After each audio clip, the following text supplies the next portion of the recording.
Hi everyone, I'm Matt Haslam, and as a vendor at many different events throughout the year, I am constantly improving our booth setup to make sure that not only is it representing our brand well and it's looking professional more and more every year, but I also want to make sure that the most profitable items are front and center for people at their eye line, which is why last year we got this new book rack for all of our books.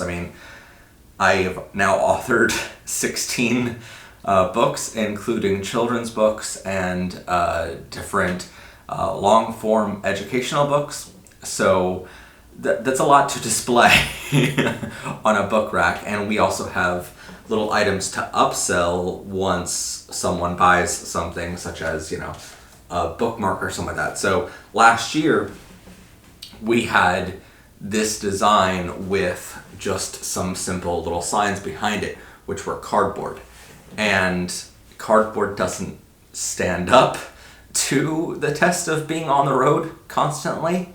It's also, it had United States Postal Service all over it because it was just old boxes we had lying around. So it didn't look professional if someone took a book off of the shelf here. It was like, oh, okay, so you took some old cardboard and decided to make your main display of that for the most profitable items on your entire booth. That doesn't make sense. So this year we decided to invest some into foam core board, and that way we can have actual professional stands behind every book. Plus we're going to build into this a system that I learned last year was vital. Basically last year I was behind this entire book rack and I couldn't see the books in front to know if someone picked a book up and was reading through the back of it, the synopsis or something. Were they just trying to decide or trying to figure out, which books my staff had sold and which ones do we have to replace on the rack to make sure that all the books are there the entire day, because we have plenty of stock behind the scenes. It's just a matter of I couldn't see it. So this year what we're going to do is we're also going to put little holes in the foam core back here to make sure that I can see through to see if that book is actually there from behind the stand without having to peek over and make sure everything's there. Luckily we didn't have any thefts last year, but we want to just to make sure that doesn't happen ever. That's also a key thing this year. Also, I literally wrote and illustrated every one of these books, so we want to put that front and center. So we're going to create a little display for this that highlights literally these books are things that I've written. So it's unique to our booth. That's one of the main things I've learned, is make your booth unique compared to anyone else. A lot of different people can sell items, at different events that you go to. If you go to a craft fair, a lot of people are going to be selling candles, So what makes your booth stand out compared to all of the other candle places, A lot of places we go, they have one or two vendors who sell similar wristbands or something. Well, we have literally unique pins and wristbands that we've designed, So we want to bring that front and center. All these things are basics that we teach in our online course for being a successful vendor at live events, how to brand your booth, how to sell successfully, how to bring in donations, how to train your staff, how to train your managers on how to manage that staff at events, how to make sure that the color scheme of your booth matches what you want to do. For instance, certain colors will help you sell more by just having that color there on your table. So we dive into the psychology of colors and all that kind of stuff in our online course, which is linked in the description down below. So go check that out now. It's highly worth it. And we've gotten a 5-star review from everyone who's taken that course, and we're so super proud of that course. So go check that out now. There's a lot of course material and a lot of digital downloads you can get in that to help you make your booth and design it well for selling or bringing in donations. So go check that out. But as for today, we're going to be updating this, and we're also going to be adding colors to this. I believe I have orange somewhere. So we're going to make it conveniently here. There's 6 shelves. And my booth is an LGBTQ pride event kind of booth. And so I figure why not go with the main 6 colors and make it red, orange, yellow, green, blue, and purple. And that way, when you're looking at this from afar, you're like, not only can you meet the author up here, you know, of like all these books are written by me, but you can also see it's a giant rainbow. So that's what I'm so looking forward to. And that's what we're going to go build today. I already took some measurements of this. This I found on Amazon, the book rack, if you're wondering. It's like $60, which is insane for a book rack, but hey, it's literally our main product line. So I don't mind spending that. So we have a $60 book rack, and then I also, it's 17.5 wide by, you know, I don't know how tall, but it's 6 racks. And then we also are going to go a little bit above these so that way we can have our little name cards on every single book for how much they're going to be. That way when you pull a book off, you know, oh, that's the price of this book. So I don't have to tell them. Also, label every goddamn thing on your entire vendor space. I absolutely hate when vendors don't label the prices of things, because that means your prices can change throughout the day per your customer. Customers hate it when you don't put prices on things. I don't understand why vendors don't do this. Like, if I walk up to a booth and I don't see a price tag, that means if you like me, I can get a good price. If you don't like me, I'm going to get a bad price. You can change that price of the day. If you're not doing too well that day as a vendor and you're not making enough money, you can actually increase that rate throughout the day. I don't like that. And so to me, I'm going to walk right past that every single time. And, you know, I don't care what the product is. If it's not labeled how much it is, a lot of people won't buy. That's just the way it goes.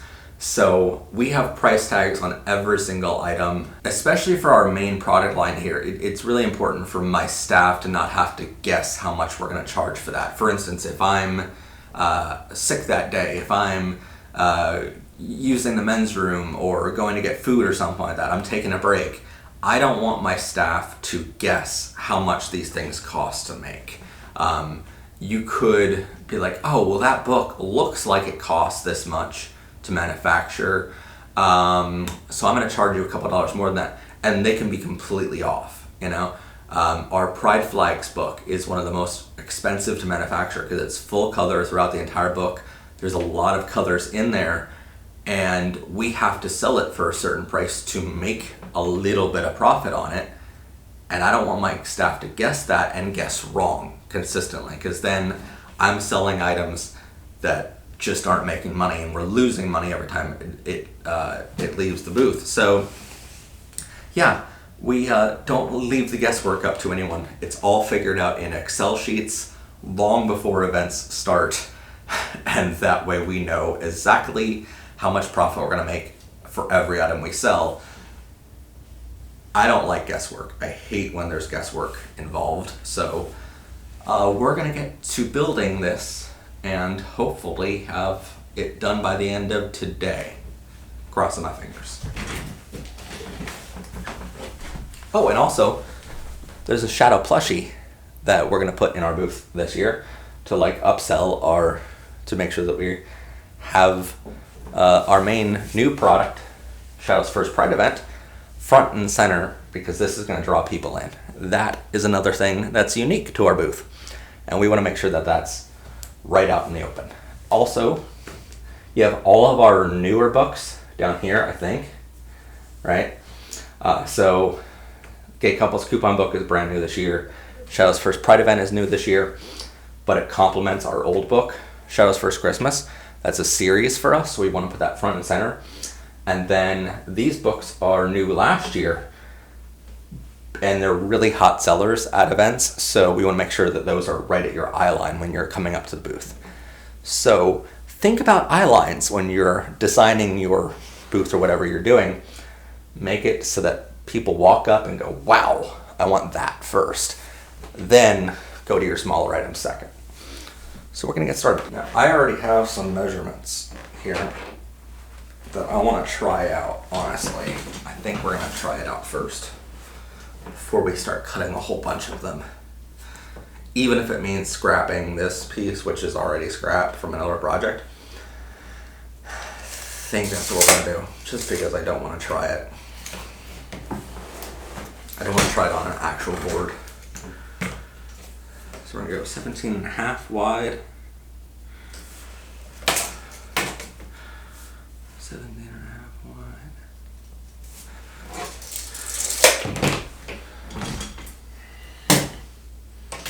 Now it's certainly scrap.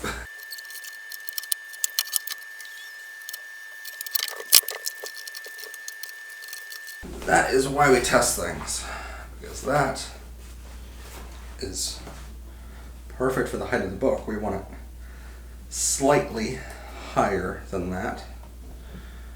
So we want like, what, another 1/2 inch, 9?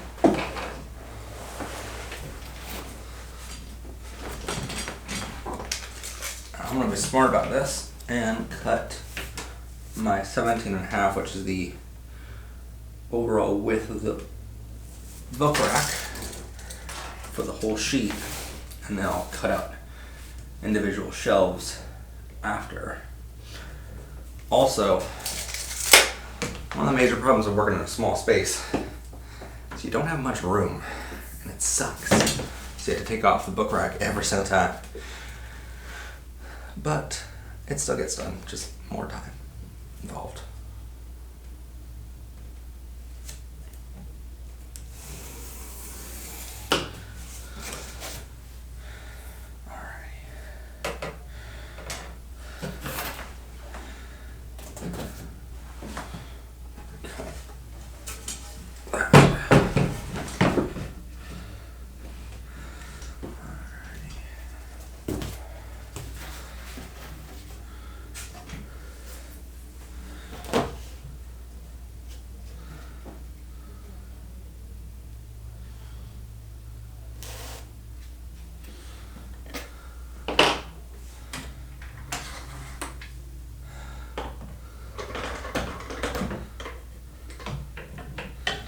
And I want this to be extra straight because this is going to be multiple pieces.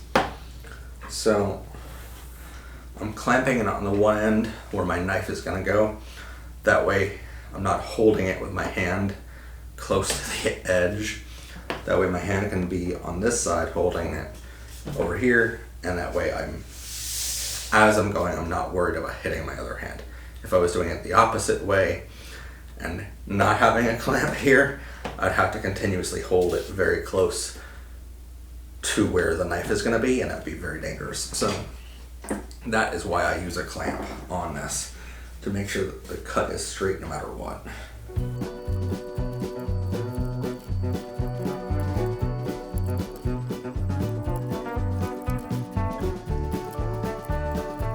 Now the cool part about this top one is it's going to be double-sided, I think. I'm pretty sure. Is it going to be double-sided? Actually, we probably can make it just one-sided and just not put an arrow on it.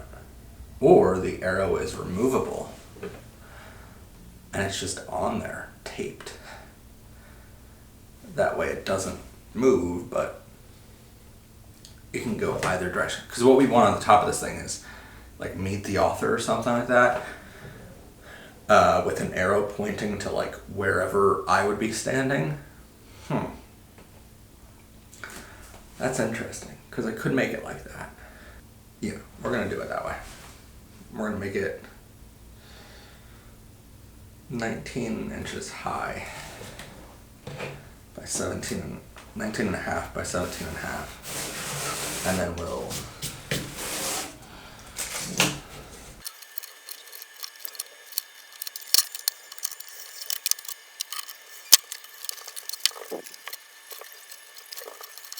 I want 17, not 19 and a half. But here's the good part.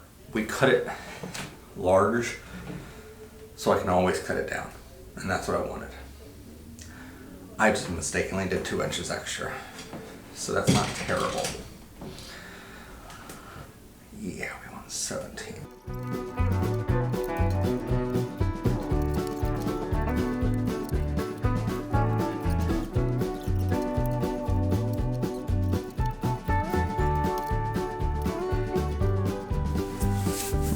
I'm wondering if we should cut this down. So Shadow's book are more prevalent. I'm also wondering.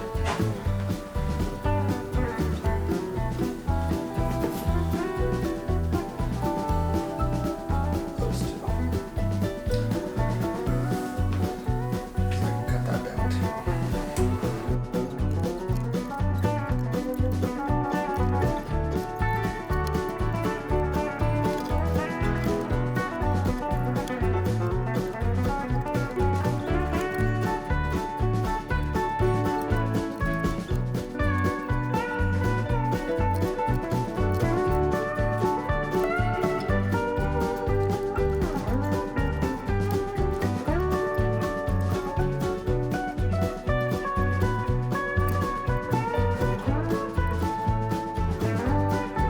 I guess I have to round all these corners so they don't get damaged in transport. And then we'll poster everything up and with like colors, and then we'll finally be on to like marking it up with actual titles.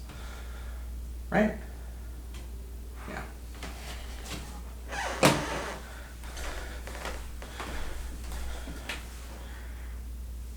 Oh, holes in the back.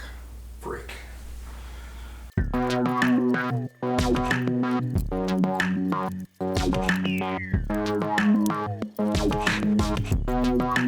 Got some better to do.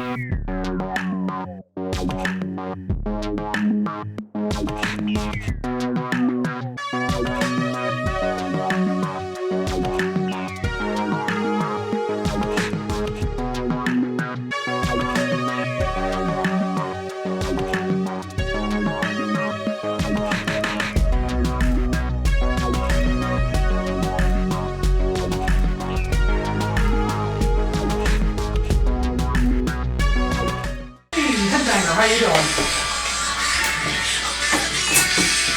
You're loud. Ever so slightly, tiny bit. I'm sorry.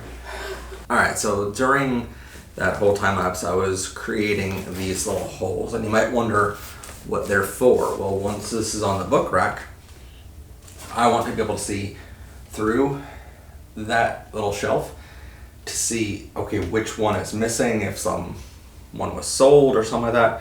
I want to know which one to replace it with, that way I can get it quickly.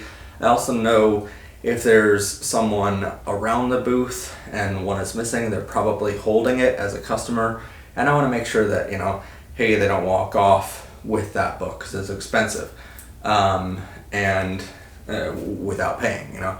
So that's one little thing that I do behind the scenes, is just label all of them, so when they're on the shelf and on the vendor table, you don't know it, but I can actually see what's happening through that little hole. Now, we're gonna actually put pieces of this poster board on to all 6 of these to make it look like a giant rainbow, which is kind of cool. I also cut out some other stuff which we'll use for the topper of like get your book signed by the author, and also a bookmark which I created a little bit wider of a piece of foam board here, and that way the bookmark sticks out a little bit. It's also it's a rainbow bookmark, so we don't want it on a red backdrop on the very top here, Otherwise, it's not going to really stand out on top of that signage. So I created a white piece of foam board just for that, and with a little border. That way it actually sticks out a little bit from the topper with a white border. And so it actually pops out to the audience of like, wow, not only can I get my book signed by the author, but I can also, get a rainbow bookmark for just, I think it's $1 more at events. So that's kind of cool. Now it's my job to cover each of these with a different color, and that way everything looks like a giant rainbow, which is a kind of cool job. So that's my next task. This is something I just picked up. They sell 5 colors, 5 of which we need for the rainbow, for like $3 or something like that, I want to say. It was a good deal. But, alright, so we have blue, purple, green. Next.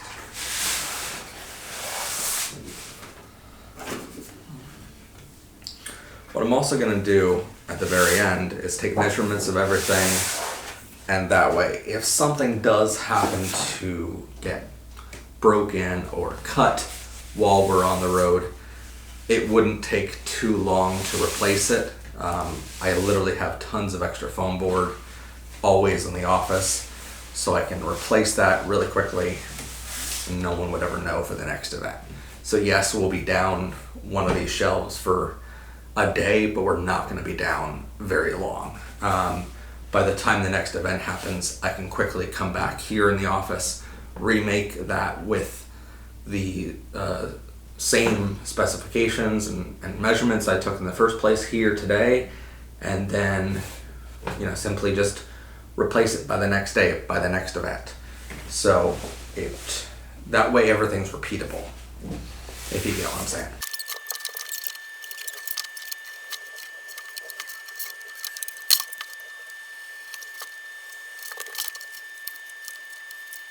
The next step is to glue these on. And to do that, we need some proper glue. And we're gonna need some books to hold it down. Gee, I wonder where we're gonna get books at for a book rack.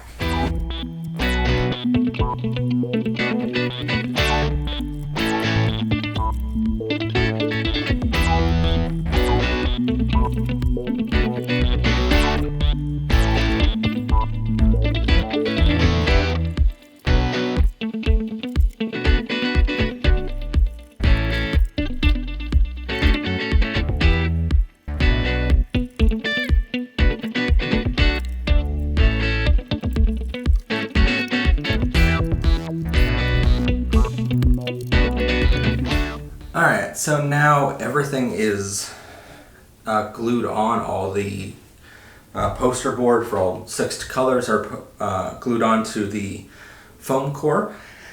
And now we just have to wait however long this takes to dry, which is like, how long? How long does it take for Elmer's stick glues to dry?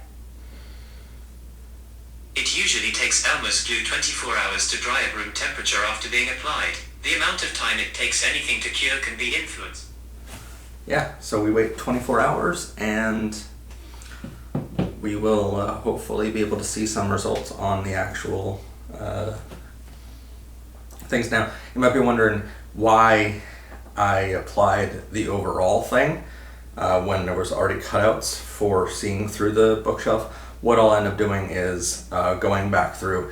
I actually made each of these poster boards a little bit bigger than the foam core. So at the very end, what I'll do after these are dried tomorrow is I'll come back and scrape the edges so that way it's perfectly aligned. I didn't have to worry about like getting it big enough or something like that. It was already over that, so I'll scrape the edges, make sure that they're all perfect. And then I'll also cut out those in the poster board again. That way, you have those holes again to see through. And then we'll add all of the signage tomorrow to this for each of the books, and then finally add the topper of whatever we're going to put up there, and it'll be all completed. So that's tomorrow's task, and that'll take like a second for you guys, but 24 hours for us. So we'll see you then. So last night I created this design for the topper of the book rack, where everything's in here. This is the actual size of the topper, and this is the size of the bookmark, so everything needed to be in scale to those along with the books. That's the actual size of the books on the top. And then I took this file where the text would be, and then I brought it over into a printable version, separated it by pages, and then printed it up. So let's go put it together. All right, so now it's been 24 hours for our glue to dry. I put a ton of weight on these last night to make sure that everything is, secure. That's one thing when I do with glue, no matter what the type, just put a ton of weight on it and make sure that it stays there for a long time. So now we're gonna cut out the little holes that I was talking about in the previous scene. I mean, you can see that I just basically put the poster board over top of those. Now I have to go back through and cut those out. I also created this design last night in Adobe Illustrator, printed it out. So we're gonna be putting this on the topper of, have your book signed by the author. And don't forget a rainbow bookmark, which is like our upsell to books. So let's cut these out.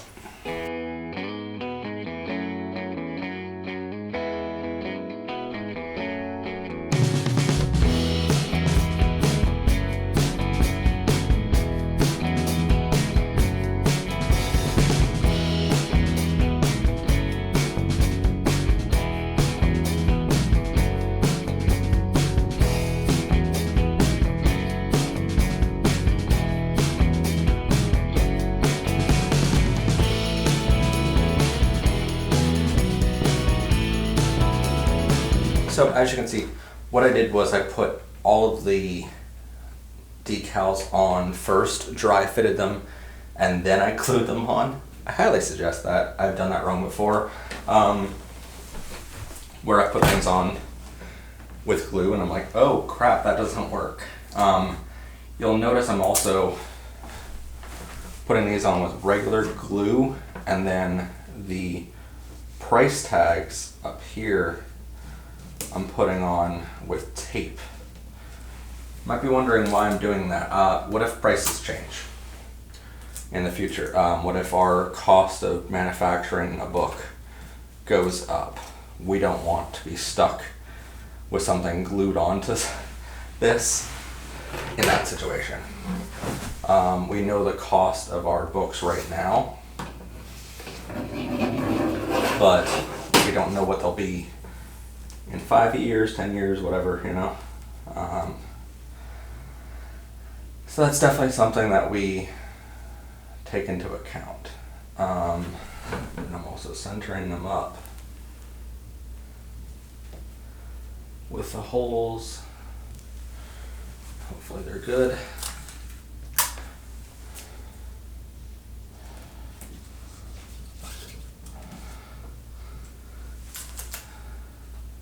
I'm just aligning them with the ruler, the yardstick. That way, hopefully they're square. I'm also putting, like I said, this rainbow bookmark has now a white border on a little piece of foam core, so it sticks out of the thing. But because it's a little bit heavier, I'm gonna actually hot glue it instead of regular glue it. And see, this sign helps us a lot because it tells people, hey, not only can you get things signed by the author right here, right now, but it also conveys that, yes, I authored all of these books. So it offers that uniqueness to our booth that I really love. And that sets us apart from anybody else selling maybe some other LGBT books that are there, because I'm actually an author of them. so people are more inclined to buy from our booth instead. Alrighty, let's try that out. Marketing music. Right middle.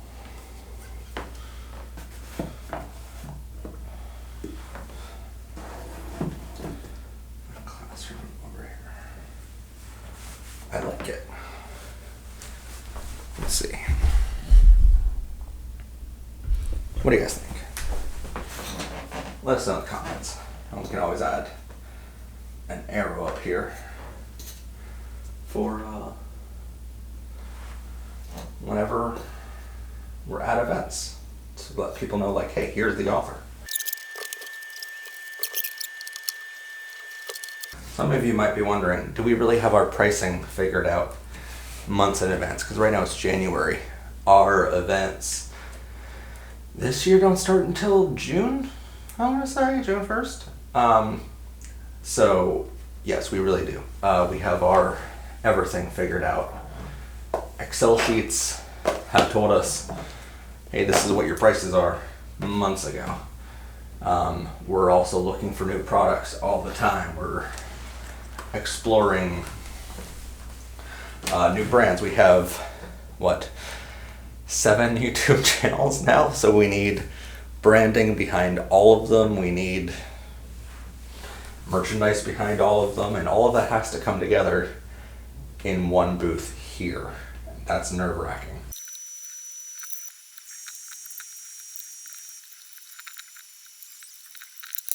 So this is it. This is the final version of our book rack for this year's events.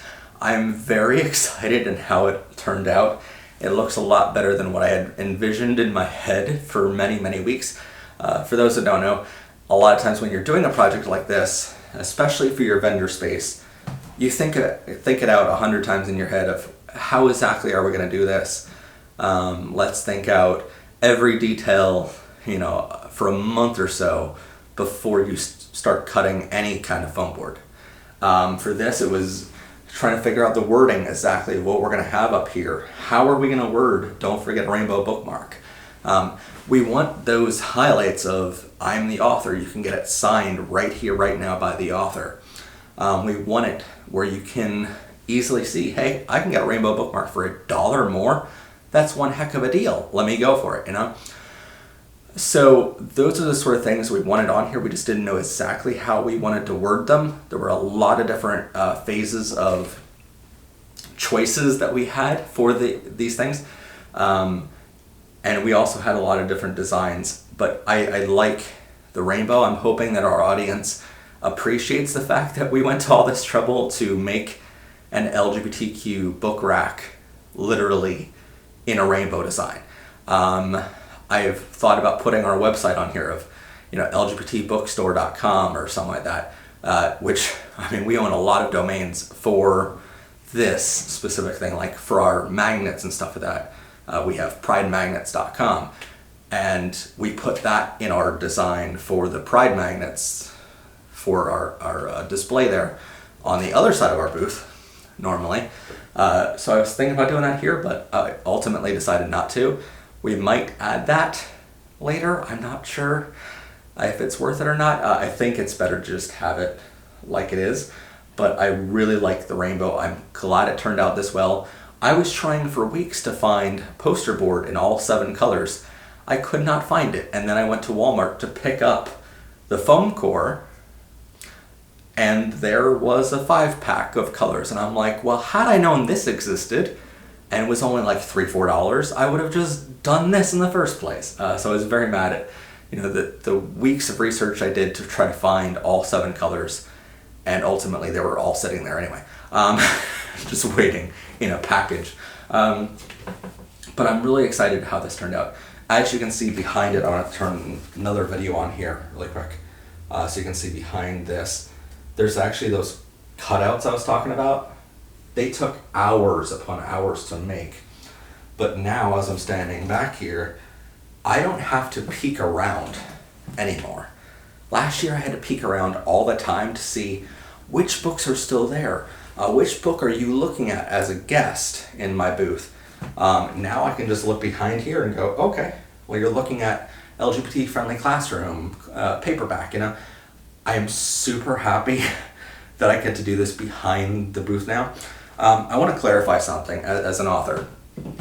It's not that we don't trust people. It might sound like that, like we're putting in a security measure to make sure that you don't walk off with a book, you know, and we're watching behind the scenes. It might seem like that, and it's really not. It's a matter of, look, I've been to many different events where next door to us was another vendor who was giving away like some big company, you know, like Dollar General or Walmart or Amazon. They'll be giving away sometimes the same items that we're trying to sell for $1 or $2, because we sell wristbands for a couple dollars, and next door they're like, hey, we're a giant corporation and we can afford to give away 1 million of these at every event. And I'm like, you know, gee, thanks, but we've been partnered next to other vendors that just give away an entire box of free LGBT books, you know, that they've got at thrift stores or they've gotten for free at different libraries and stuff like that. It's annoying because, I mean, yes, we want to get those educational materials into the hands of as many people as possible. That's great to see, but at the same time, they didn't author those books, and now it looks like, well, I can get a free book over here because they got it for free as a vendor, or I have to pay over here. And it's so annoying sometimes to be a partner next to those kind of places that just give away stuff for free, which is why a lot of Pride events ban big corporations. Or sometimes you'll have a small little vendor that's trying to sell arts and crafts and stuff like that, and they just happen to have a box of free books, you know, and it's super annoying to be partnered next to that. Many times we're asking the event, hey, we have, you know, easily the largest, you know, following here. Our fans are traveling from states, if not countries, away to get here to come see us. Could we have them put that box away? Sometimes we've done that. It's just a matter of, it's so hard to be partnered next to that. And so when we have these measures in place of the holes in the back, it's not because we don't trust people. It's just we sometimes do get partnered next to that, and we have to watch out for people coming over and thinking, hey, those books were free. These books must also be free. A lot of people don't know how much it costs to run books like this. Sometimes we'll be running something and it's like, I think it's like $300-400 every time we have a run of books. So it's like, it's insanely expensive to do this and to have a thing like this, just for the quantities that we have to go with for events, you know. We could get them cheaper, but then we wouldn't have supplies for half the events we do, and we'd sell out very easily sometimes. So it's really expensive, and we don't want someone accidentally thinking, hey, these are free too, because they're not. They're something that I authored. I spent, you know, a year writing LGBT Friendly Classroom.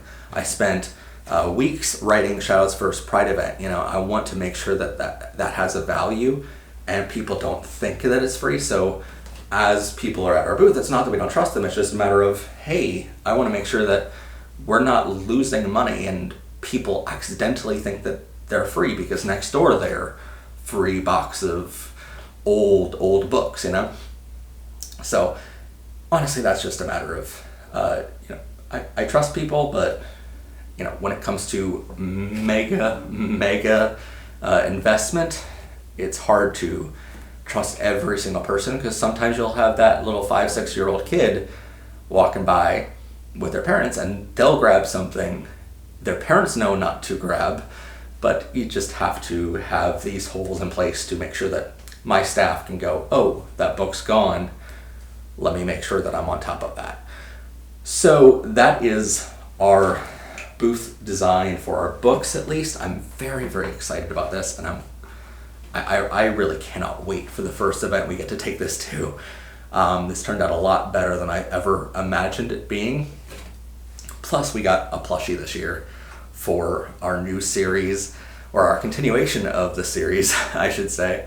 A tiny bit of work to do left on it with some prices, but overall this thing looks amazing. I'm very proud of it. I hope you guys enjoyed this video. I hope you enjoyed some of the tips that we gave in it as well.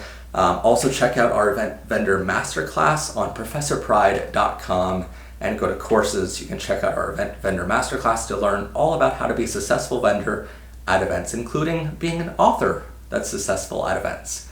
So this is honestly just incredible that I get to do this for a living now, and I'm very excited to bring this to events. So check the blog on our website as well for what tour dates we have on where we're going to go this year, and you can hopefully see us very, very soon. Anyway, that's all for now. I am your host, Matt Haslam. Have a gay day, everyone, and bye for now.